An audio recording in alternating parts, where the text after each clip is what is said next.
a lot of people used to come see us. They wanted Burkina to become an Islamic state. Terrorism would end, that's for sure. We would have peace, but we would be a rear base, a cancer in the middle of West Africa to destabilize the others. Me, I don't operate like that. You can't manipulate me like that. And when you demonstrate that you refuse to be manipulated, you become an enemy. There are things that I will still keep to myself. But if I have to reveal them one day, I will. But I'm saying this so that those who manipulate people, who don't think too much here, pay attention. Otherwise, we can go all the way and address the issue. Our country is our country, and we are here fighting for our country. No one loves our country more than we do ourselves. There are a lot of events. I was just talking about production and all that a moment ago. There are people who tend to make comments that undermine social cohesion and so on. And as I said, when this law was passed, it was us, the Muslims, who were the first to complain. Why aren't the others complaining? Why? But have we ever sat down and asked ourselves why? I think that if you want to attract someone to your religion, it's your behavior that matters, right? You can make someone feel sorry for you, but that's not the same thing. You can't force someone. Everyone is a creature of God. And if you think you are truly religious, you must love God's other creatures. Because you haven't given life to anyone. You can't create a human being. It is God who created all of us. You don't have the ability to create a human being, and yet you want to kill someone just because they don't follow you in your life. Why? But ask yourself the right questions. Are we cursed? However, if you take a look at the history of Christianity, many people in Europe are Christians and all that. In 2026 nowadays, do you hear about anyone wanting to kill their brother just because of a discussion like this? It's because of religion. He doesn't like his brother. He wants to kill his brother. Have you heard about that anywhere? Go to Saudi Arabia, which is the very cradle of Islam. Today in Saudi Arabia, do people fight? Do they want to kill each other because someone else isn't Muslim? But why is it that we, as black people, are so quickly ready to hate our own brothers and even ready to kill them just because he is different from us? It's gotten to the point where it's serious. Why are you ready to kill him when you're not even capable of giving life? Pay attention to this area, this area.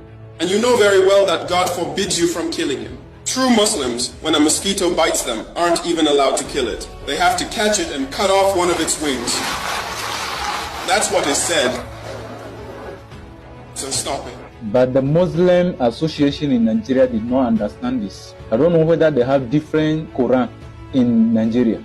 He is saying that true Muslims, even if mosquito bites you, you don't need to kill it. You have to catch the mosquito and cut off the wings of the mosquito. Can you imagine? And that is in the Quran, forbidding them from killing. But in Nigeria, they are using different Quran. Instead of getting all worked up, yes, it's true that you are fighting against Islam. If that's what it is, if that's your version of Islam, then we will fight against that. That's not what it's supposed to be about. They say it's a religion of peace, but you extremists, you need to get a grip.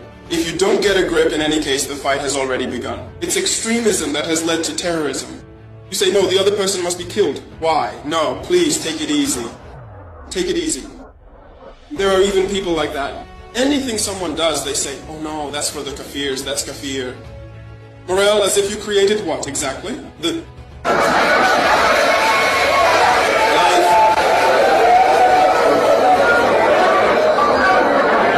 saying it because it's true. We had some people suspended. Suspended from what? From preaching. That's right. We have suspended some people from preaching, haven't we? And it will continue. If people keep it up, it will continue. We will suspend them from preaching. If someone just goes out randomly, and once again I want to commend all those courageous, dignified, and patriotic imams who continue to preach the good word and awaken people's consciences. We see many of them, and we congratulate them, we encourage them. But as for the extremists, we will fight them. If you think you can live in the 7th century, then go. Find a bush, sit there and live. Since normally everything is haram, the water from Olea, the pipes, and what about that? It's a cafe that made it. That apple there, it's a cafe who made it. That light there, it's a cafe who made it. Even the microphone in they're speaking. It's a kafir who made it. You can't even understand that. And he goes out, he has a big vehicle, he drives, it's a kafir who made it. The plane you take to go over there, it's a kafir who made it. Anyway, let me get to the point. It's so you understand that this is the way imperialism wants to get through, to destroy us. And this is only the beginning. I insist on this because it's only the beginning. What's coming is even more serious. Yes, brace yourselves. We immediately talked about scholarships, about student pupils and all that. The Minister of Higher Education did very well to explain things clearly. People couldn't manipulate the situation. But let me tell you something. As I speak, we have more than 1,000 young Burkinabés. We are currently registering them in certain Arab countries. They are learning something there. According to the latest statistics, I counted 800 and some. I looked at the report. No one is aware of their departure. No one knows what they are doing. The embassies over there are not aware of them. And do you know what they are learning? Sharia, Islamic laws, and Islamic jurisdiction. None of those 800 and some people whose list I was shown last time has a single profession. Not a single one. They are coming to enforce Sharia or the Wisis. Do you see why it's important to control these two types? That's why I say this. The important phase is ahead of us. These people, I want to bring them back. Whoever doesn't come back is no longer Burkinabe, but we need to change. If we, that is, you imams here, cannot teach our youth about Islam, then it should be left alone. It's not about you. And I believe you can do it. And we ourselves will take these funds into account. Whether it's young Catholics, young Protestants, we ourselves will find a way, the traditionalists, we will finance everything related to religion ourselves. We need to know this, we will find a budget for it. Because many people are drawn to this just because of the money, nothing but the money.